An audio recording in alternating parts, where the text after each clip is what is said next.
नमस्कार बच्चों, मैं जितेंद्र कुमार शर्मा और मेरे साथ आप पढ़ रहे हैं कक्षा 10 के लिए हमारी पाठ्य पुस्तक आर्थिक विकास की समझ, जिसका अध्याय 2 हम पढ़ रहे हैं। जहां हमने अध्याय का अध्ययन तो कर लिया था अब तक के हमारे 8 भागों में।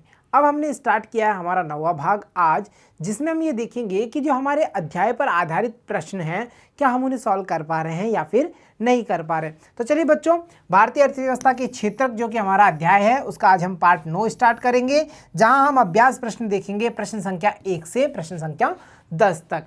बच्चों, सबसे बड़ी बात यह है कि इस अध्याय में हमने क्या सीखा, एक बार उसका रिकैप लेते हैं। देखो, हमने ये देखा क्षेत्रक क्या होते हैं, क्षेत्रकों का वर्गीकरण हमने किया, एक दूसरे पर उनकी निर्भरता को हमने देखा, अर्थव्यवस्था को कैसे ये क्षेत्रक प्रभावित करते हैं। विगत 100 वर्ष या उससे भी पहले के 100 वर्षों की बात करें तो वहाँ की तुलना हमने कर ली जीडीपी को लेकर के।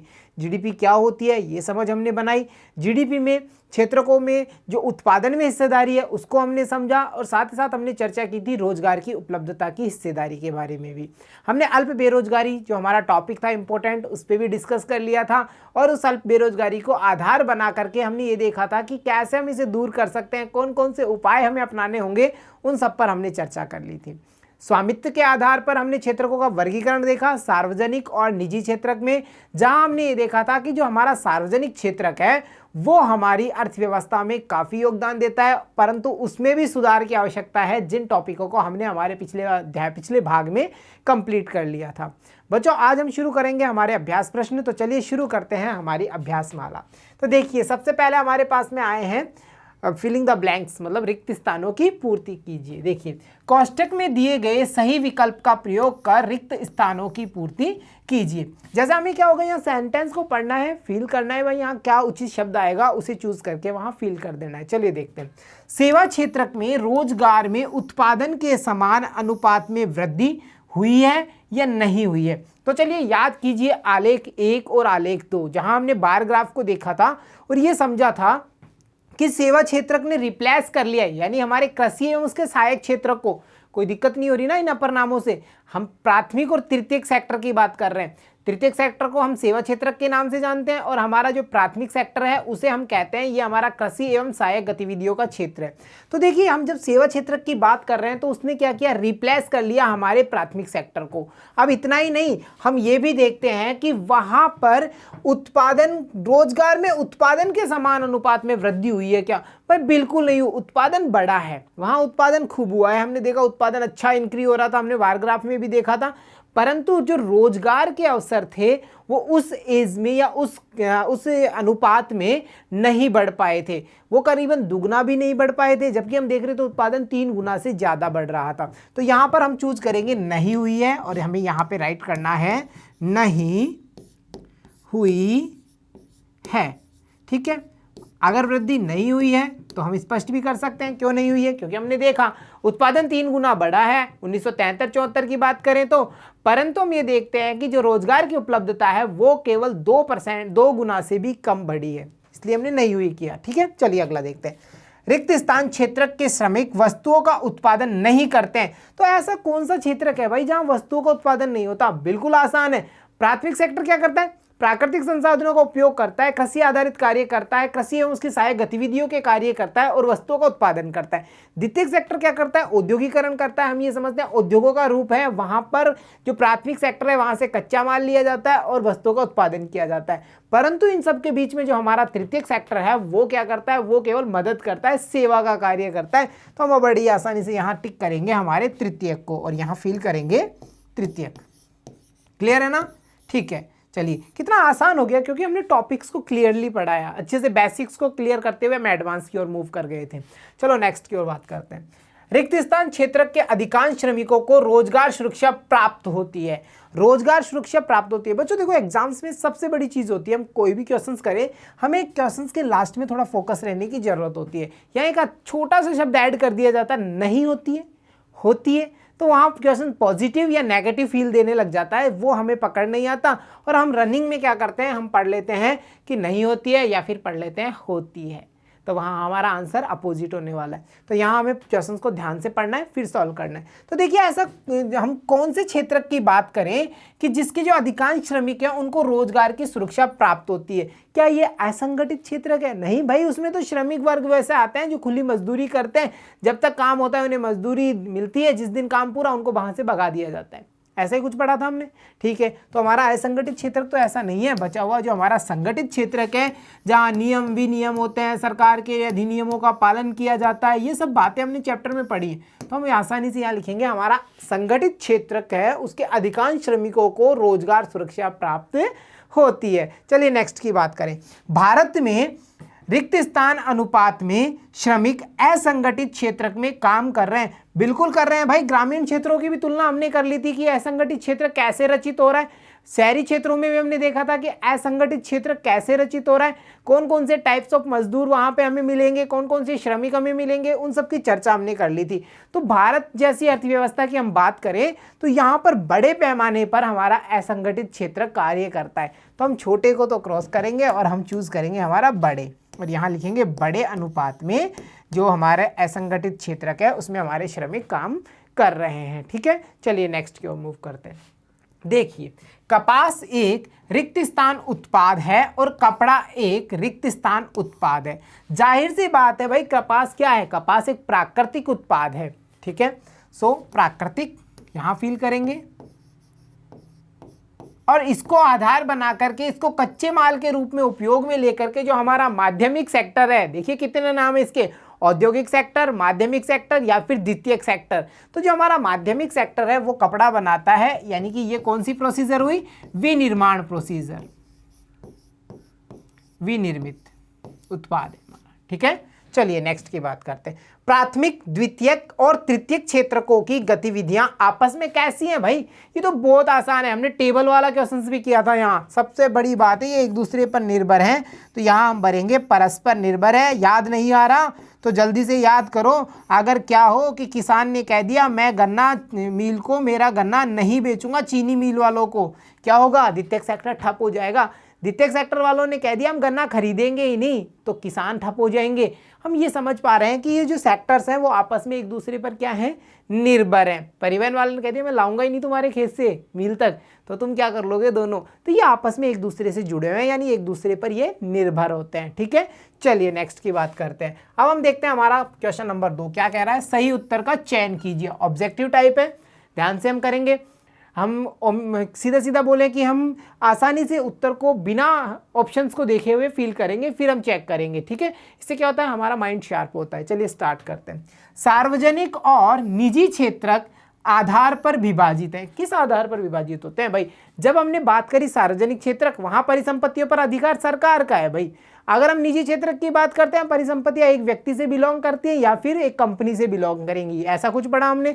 तो जाहिर सी बात है ये बात कर रहे हैं हमारे उद्यमों की स्वामित्व की, यानी जो हमारे कार्य हैं, गतिविधियां हैं, आर्थिक एक्टिविटीज हैं, उन पर किसका मतलब किसके पास में उसके राइट्स हैं, किसके पास में उसका स्वामित्व है। तो हम जाहिर से कह देंगे सार्वजनिक और निजी क्षेत्र स्वामित्व के आधार पर विभाजित किए जाते हैं। चलो बाकी ऑप्शंस को देखते हैं। रोजगार की शर्तें, अरे भाई मानो तो मानो, नहीं मानो, हम देखते हैं कोई ऐसी शर्तें बैंडेशन यहाँ नहीं होती। ठीक है, आर्थिक गतिविधि के स्वभाव दोनों मिलकर के भी करते हैं, अकेले अकेले भी करते हैं, ऐसा कोई स्वभाव वहाँ हमें देखने को नहीं मिला।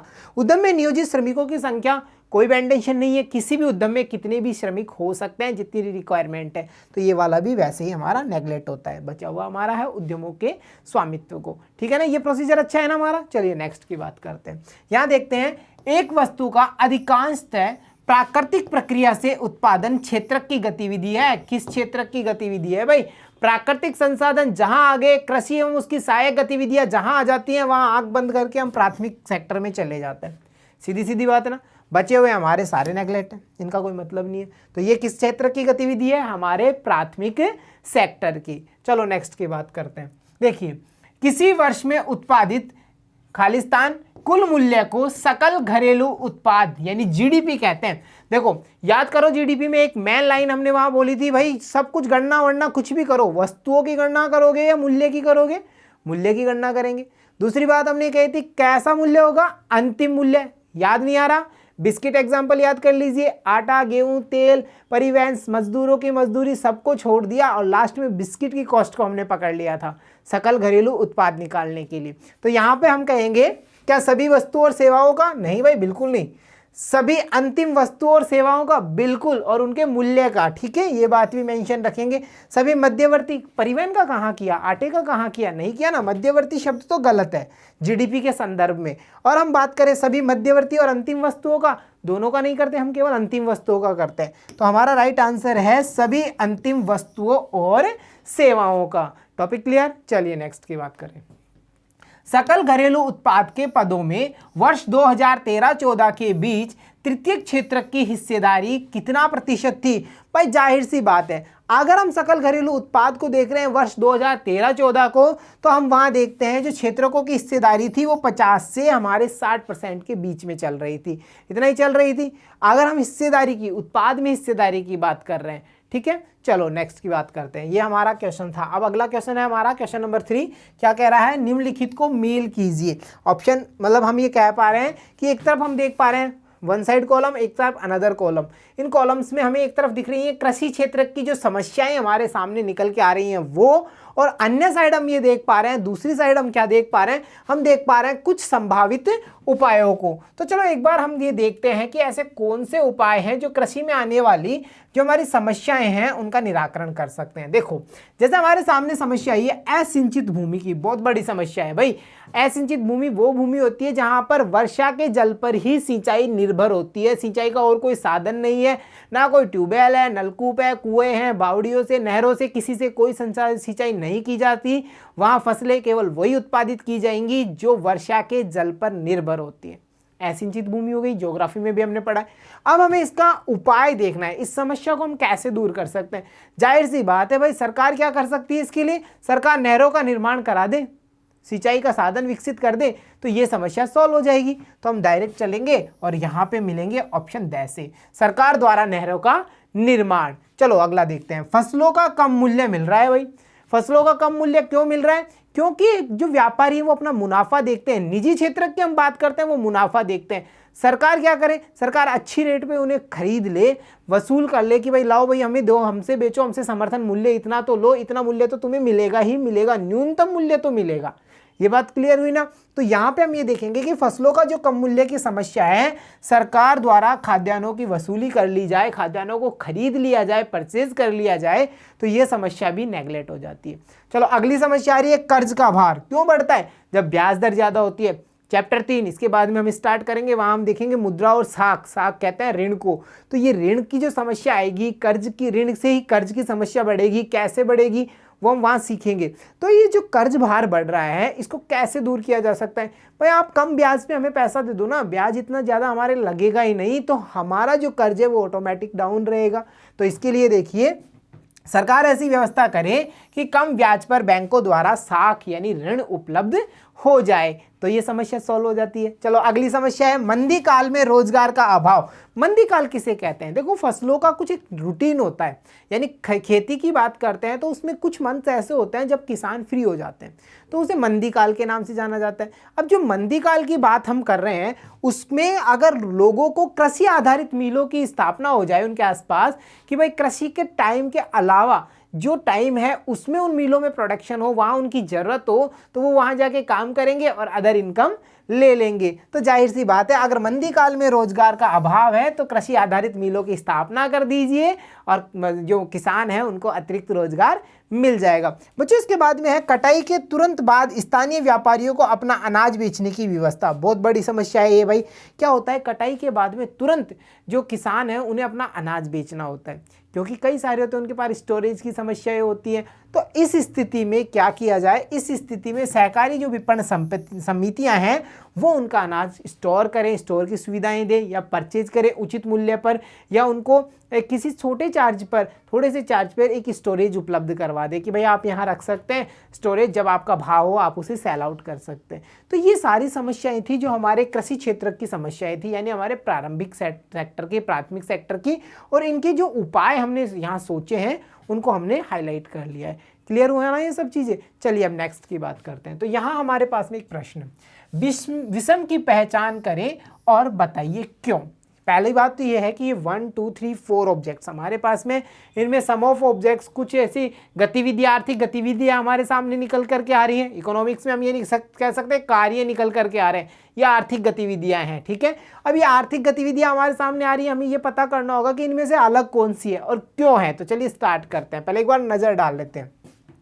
पर्यटन निर्देशक मतलब गाइड, ठीक है, धोबी, दर्जी, कुम्हार, शिक्षक, डॉक्टर, सब्जी विक्रेता, वकील, डाकिया, मोची, सैनिक, पुलिस कांस्टेबल, MTNL, भारतीय rail, air India, jet Airways, all India radio. तो इतनी सारी गतिविधियाँ, इतने सारे आर्थिक गतिविधियाँ हमारे सामने आ गई भाई, क्षेत्रक आ गए। चलो अब इनकी तुलना कर लेते हैं। देखो पर्यटन निर्देशक यानी गाइड, धोबी, दर्जी और कुम्हार की हम बात करते हैं, तो हमारा जो गाइड है, पर्यटन निर्देशक है, वो अलग है क्योंकि ये सेवा क्षेत्र से संबंधित है। भाई बाकी को हम कैसे नहीं कह सकते ये सेवा क्षेत्र से संबंधित नहीं है, बताइए कैसे कह नहीं सकते भाई, वो भी सेवा क्षेत्र का ही कुछ हिस्सा है ना। पर यहाँ हम ये देख रहे हैं कि वो अन्य ऐसा कार्य कर रहे हैं जिसमें उन्हें किसी अन्य वस्तु का उत्पादन किया जा रहा है उनके द्वारा, देख पा रहे हैं ना हम, यानी द्वितीयक सेक्टर से हम उन्हें रिलेट कर सकते हैं। परंतु गाइड एक ऐसा शब्द है, गाइड एक ऐसा व्यक्ति है, ऐसी आर्थिक क्रियाएं करता है, वो केवल सेवा कार्य करता है। गाइड क्या करता है, कोई उत्पादित थोड़ी कर रहा है, वो तो केवल सेवाओं का उत्पादन कर रहा है, वस्तु का उत्पादन नहीं कर रहा। और जहां वस्तु का उत्पादन नहीं होता भाई, वहां पे हम सीधा सरल शब्दों में क्या कहते हैं कि यहां तो हमारा तृतीयक सेक्टर लागू हो जाता है। चलिए नेक्स्ट की बात करें, शिक्षक, डॉक्टर, सब्जी विक्रेता और वकील। तो देखो बच्चों, शिक्षक, डॉक्टर, वकील की बात करें तो उनके पास में एक नियमित रोजगार है, उनका एक नियमित रोजगार है, परंतु सब्जी विक्रेता के पास में नियमित रोजगार नहीं है, इसलिए हमने इस यहाँ पे सब्जी विक्रेता को अलग किया है। चलो अगली बात करें, डाकिया, मोची, सैनिक, पुलिस कांस्टेबल। तो जो मोची है वो हमारा असंगठित क्षेत्र से बिलोंग करता है, ठीक है, श्रमिक टाइप है, इसका रोजगार निर्धारित नहीं है, इसके लिए कोई नियम विनियम नहीं है, इसके कार्य के घंटे निर्धारित नहीं है। बाकी अन्य की बात करें, डाकिया, इसको सवैतनिक अवकाश भी मिलेगा, पुलिस सैनिक को भी मिलेगा, पुलिस कांस्टेबल को भी मिलेगा। तो ये हमारे संगठित क्षेत्र से बिलोंग कर रहे हैं और ये वाला हमारा असंगठित क्षेत्र से बिलोंग कर रहा है। इसके बाद में देखिए MTNL, भारतीय rail, air India, jet Airways, all India radio. तो यहाँ हम ये देखते हैं जो जेट एयरवेज है वो हमारे निजी क्षेत्र से संबंधित है, निजी कंपनी का स्वामित्व है इसके ऊपर, बाकी सभी हमारी सार्वजनिक क्षेत्र की जो गतिविधियाँ हैं, ठीक है। तो इस प्रकार से हमने ये देखा कि कैसे हम जो क्षेत्र के रूप हैं असंगठित संगठित इस आधार पर तुलना कर पाए, प्राथमिक द्वितीयक तृतीयक सेक्टर की जो क्षेत्रक है उसके आधार पर तुलना कर पा रहे हैं, या फिर हम निजी या क्षेत्रक या फिर हमारा जो सार्वजनिक क्षेत्रक है उसके आधार पर अंतर को पता कर पा रहे हैं। तो चलें अब चलते हैं हमारे अगले प्रश्न की ओर। तो हमारा अगला प्रश्न है, एक शोध छात्र ने सूरत शहर में काम करने वाले लोगों का अध्ययन करके निम्न आंकड़े जुटाए। चलो उसने टेबल बना दी, कार्य का स्थान लिखा उसने, रोजगार की प्रकृति लिखी कि वह असंगठित है संगठित है, और यहाँ श्रमिकों का प्रतिशत उसने पता किया है। तो देखिए, सरकार द्वारा पंजीकृत कार्यालयों और कारखाने, जाहिर सी बात है जहां पंजीकृत शब्द है, सरकार द्वारा पंजीकृत है, लिमिटेड है, वो हमारे संगठित क्षेत्र के हैं और यहां पर 15% श्रमिक कार्य कर रहे हैं, सूरत के टोटल 15%। औपचारिक अधिकार पत्र सहित बाजारों में अपनी दुकान, कार्यालय और क्लिनिक। तो हमने ये चीज़ भी पढ़ी थी कि कुछ लोग इंडिविजुअल भी क्या करते हैं, खुद को लिमिटेड करवा लेते हैं, फर्म को लिमिटेड करवा लेते हैं और वो भी संगठित क्षेत्र की तरह कार्य करते हैं। तो ये वाली जो गतिविधि होगी वो भी हमारी कौन सी होगी, संगठित होगी, क्योंकि इनके पास में औपचारिक अधिकार पत्र है, लाइसेंस। ओके, लाइसेंस ऐसे नहीं मिलता, उसके लिए जो शर्तें होती हैं उन्हें पूरा करना होता है। तो हम देख रहे हैं इनके पास में लाइसेंस है जिससे वो बाजारों में उनकी दुकानें हैं, कार्यालय हैं, क्लिनिक हैं, तो ये भी हमारे संगठित क्षेत्र में आएंगे। और यहाँ भी श्रमिकों का प्रतिशत कितना है भाई, 15%। चले आगे बात करते हैं, सड़कों पर काम करते हुए लोग, निर्माण श्रमिक, घरेलू श्रमिक, ये हमारे असंगठित हैं क्योंकि इनके पास में स्थायी रोजगार नहीं है और जब तक काम है तब तक इनके पास में रोजगार है, उसके बाद में ये फ्री हैं, घर जाओ फ्री हो, ऐसा कुछ रहता है ना। तो ये हमारे 20% का आंकड़ा जुटाते हैं बच्चों। इसके बाद में देखते हैं, छोटी कार्यशालाओं में काम करते लोग जो प्राय सरकार द्वारा पंजीकृत नहीं है। तो असंगठित क्षेत्र को है ना, सरकार द्वारा पंजीकृत नहीं है, तो हम यहाँ आसानी से लिखेंगे ये हमारा असंगठित क्षेत्र है, ठीक है। तो अब हमें यहाँ का परसेंटेज पता करना है। टोटल श्रमिक 100% है, जिसमें से 15 और 15 30%, तो ये रहा आंकड़ा, 20 ये रहा, 30 के बाद में 20 50, बचा हुआ 100 में से 50% भाग हमारा असंगठित में। अब हमसे प्रश्न किया गया है, तालिका को पूरा कीजिए। भाई कर दिया हमने, इस शहर में असंगठित क्षेत्र में श्रमिकों का प्रतिशत क्या है? तो जाहिर सी बात है 20% ये रहा और 50% ये रहा, टोटल है हमारा 70%। क्लियर हुआ?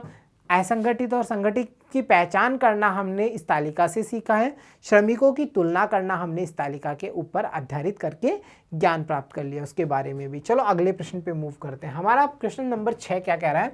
क्या आप मानते हैं कि आर्थिक गतिविधियों का प्राथमिक, द्वितीयक और तृतीयक क्षेत्र में विभाजन की उपयोगिता है? व्याख्या कीजिए कि कैसे। देखिए, क्या आप मानते हैं कि जो हमारी आर्थिक गतिविधियां हैं उनको प्राथमिक, द्वितीयक और तृतीयक क्षेत्र में विभाजन करना ये एक उचित प्रक्रिया है क्या? क्या ये सही है? क्या हमारे लिए उपयोगी है? क्या कैसे है? इसके बारे में हम जानते हैं। देखो, बिल्कुल उपयोगी है।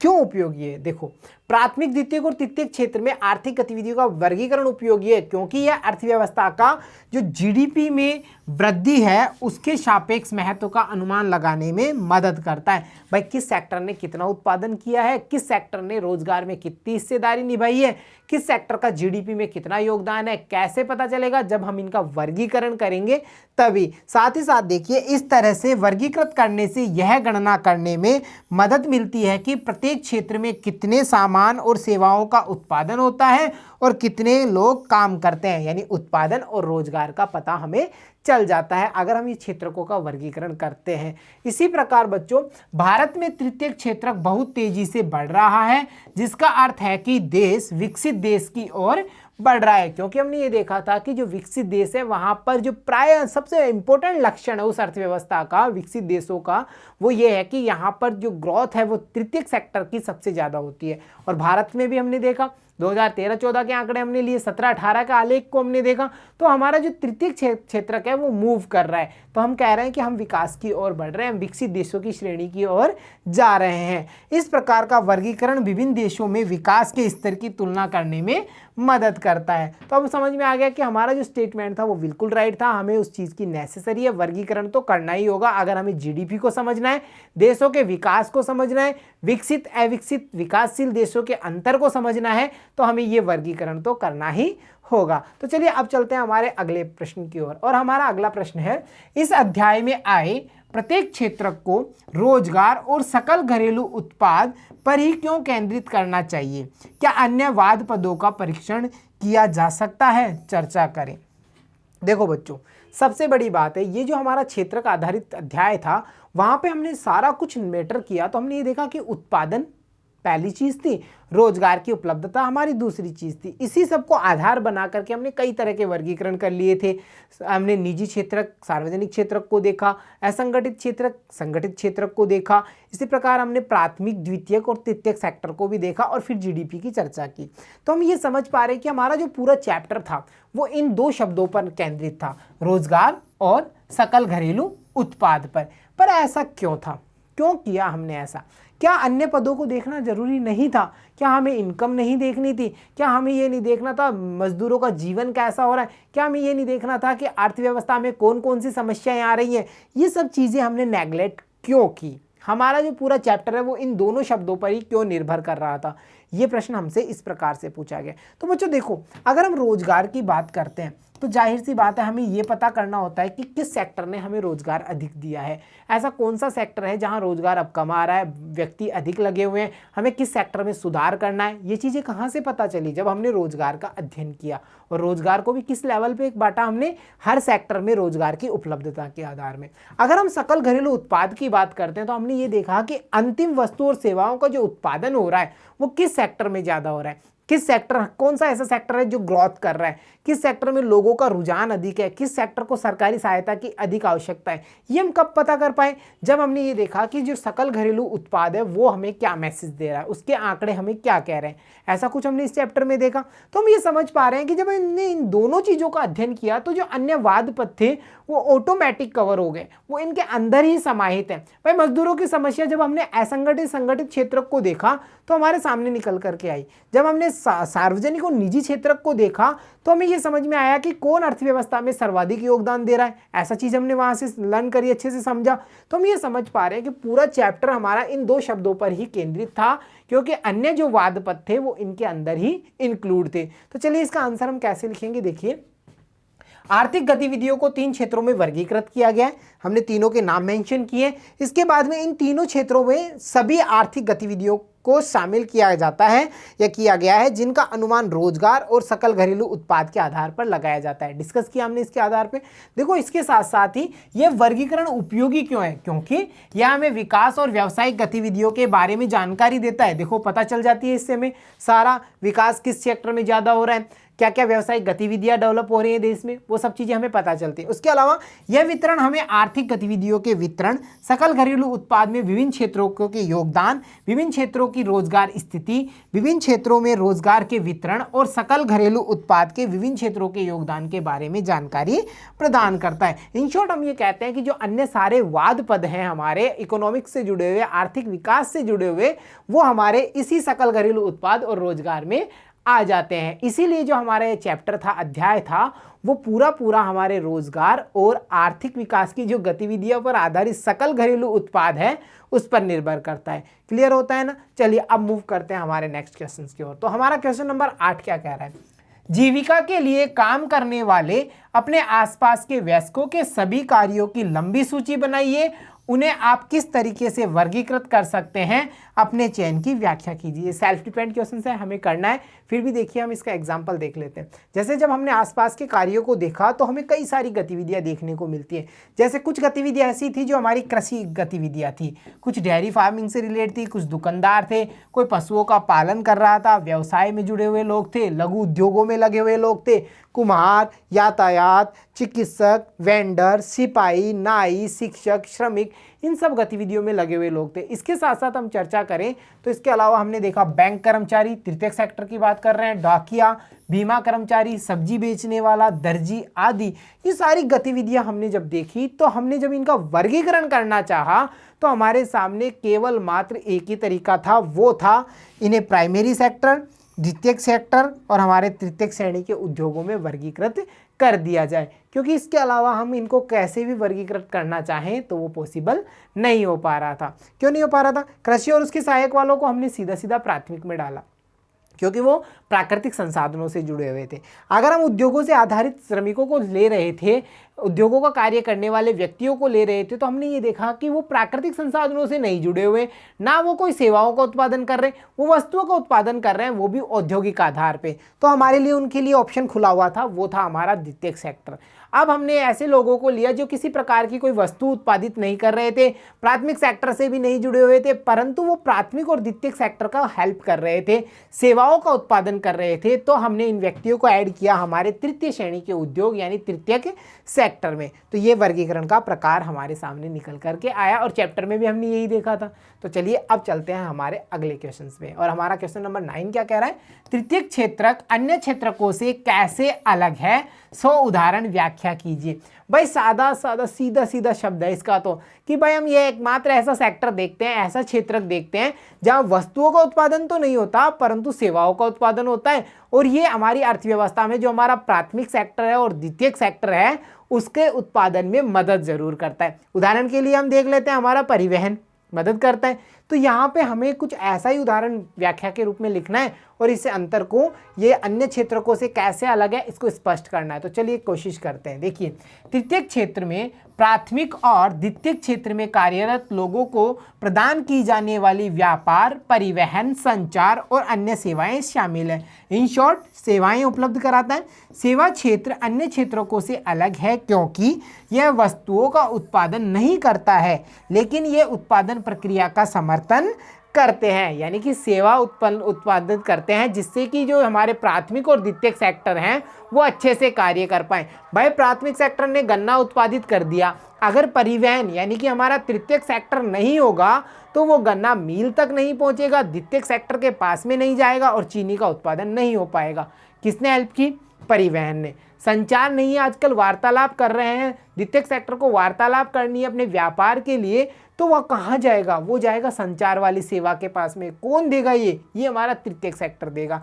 इसी प्रकार बैंकों से ब्याज, बैंकिंग वाला जो हमारा कार्य है, बैंक से हम ऋण ले रहे हैं, वो सब कार्य हमारे तृतीयक सेक्टर में आते हैं। तो चलिए इसके कुछ उदाहरण भी देखते हैं। देखो बच्चों, उदाहरण के लिए एक शिक्षक, डॉक्टर, अधिवक्ता आदि द्वारा प्रदान की जाने वाली सेवाएं प्राथमिक और माध्यमिक, माध्यमिक मतलब हमारा औद्योगिक सेक्टर, द्वितीयक सेक्टर के विकास में योगदान करती हैं। और उदाहरण और देखें तो संचार, परिवहन, बैंकिंग, ये सब वो उदाहरण हैं जो हमारे प्राथमिक और द्वितीयक सेक्टर को जोड़ती हैं। वस्तुओं का उत्पादन नहीं करती परंतु ये सेवा क्षेत्र के रूप में कार्य करती है। तो चलिए आज का हमारा अंतिम प्रश्न देखते हैं, और ये रहा हमारा अंतिम प्रश्न, प्रश्न संख्या 10। प्रच्छन्न बेरोजगारी से आप क्या समझते हैं? शहरी एवं ग्रामीण क्षेत्रों से उदाहरण देकर व्याख्या कीजिए। बच्चों, प्रच्छन्न बेरोजगारी, अब हमें इससे डर नहीं लगता क्योंकि हमने इसकी जो अपर नाम है जैसे छिपी हुई बेरोजगारी, इन सब के बारे में अच्छे से समझ लिया था। अल्प बेरोजगारी भी इसी का ही नाम है। तो हमें बताना है कि अल्प बेरोजगारी होती क्या है, शहरी और ग्रामीण क्षेत्रों का उदाहरण लेके हमें इस पर चर्चा करनी है। तो देखिए, सबसे पहले हम परिभाषा देते हैं। प्रच्छन्न बेरोजगारी एक ऐसी स्थिति जिसमें किसी कार्य पर आवश्यकता से अधिक व्यक्तियों को नियोजित किया जाता है, उसे हम कहते हैं हमारी प्रच्छन्न बेरोजगारी या फिर छिपी हुई बेरोजगारी। यदि श्रम शक्ति का एक हिस्सा वापस ले लिया जाता है तो कुल उत्पादन अपरिवर्तित रहता है। निकाले गए इस श्रम को प्रच्छन्न बेरोजगार श्रमिक के रूप में जाना जाएगा। खेती का लक्ष्मी का परिवार का एग्जाम्पल हमें अच्छे से याद है यहाँ पे। बच्चों, इसके साथ साथ अगर एग्जाम्पल्स की बात करें तो देखिए, ग्रामीण क्षेत्रों में उदाहरण लें तो आमतौर पर यह देखा गया है कि खेत पर किसान का पूरा परिवार काम करता है, जबकि कुछ नंबर की ही हमें वहाँ आवश्यकता होती है, कुछ सदस्यों की ही हमें वहाँ ज़रूरत होती है। इसलिए कहते हैं ये प्रच्छन्न बेरोजगारी का उदाहरण हमारे कृषि में सर्वाधिक देखा जाता है ग्रामीण क्षेत्रों के संदर्भ में। अगर हम शहरों में देखें तो पारिवारिक जो व्यवसाय होता है, जैसे किसी का व्यापार है, किसी की दुकान है, तो हम देखते हैं पूरा परिवार के सदस्य उस दुकान पर निर्भर करते हैं, जबकि हम ये देख पा रहे हैं कि एक व्यक्ति उस दुकान को चलाने के लिए सक्षम है, तो बाकी के सदस्य क्या कर रहे हैं? वो प्रच्छन्न बेरोजगारी का उदाहरण बन रहे हैं। तो इस प्रकार से हमने यहाँ पे ग्रामीण क्षेत्रों में उदाहरण ले लिया और शहरी क्षेत्रों का उदाहरण भी ले लिया। तो बच्चों, ये थी हमारी आज की कक्षा, जिसमें हमने हमारे जो अध्याय 2 है उस पर आधारित करके अब हमारे अभ्यास प्रश्नों को शुरू किया, और प्रश्न संख्या 1 से लेकर के प्रश्न संख्या 10 तक के समस्त प्रश्नों को हमने हल किया। और उम्मीद करता हूँ कि आपको किसी भी प्रश्न में कोई परेशानी नहीं हो रही होगी, क्योंकि चैप्टर में हमने अच्छे से सब कुछ अच्छे से समझा है, इन सब टॉपिक्स को क्लियर किया है। तो बच्चों, मिलता हूं आपसे अगले भाग में, जहां हम शेष रहे हमारे समस्त प्रश्नों को हल करेंगे और हमारे अध्याय को पूर्ण करेंगे। तब तक के लिए बच्चों देखते रहिए, सीखते रहिए। धन्यवाद बच्चों।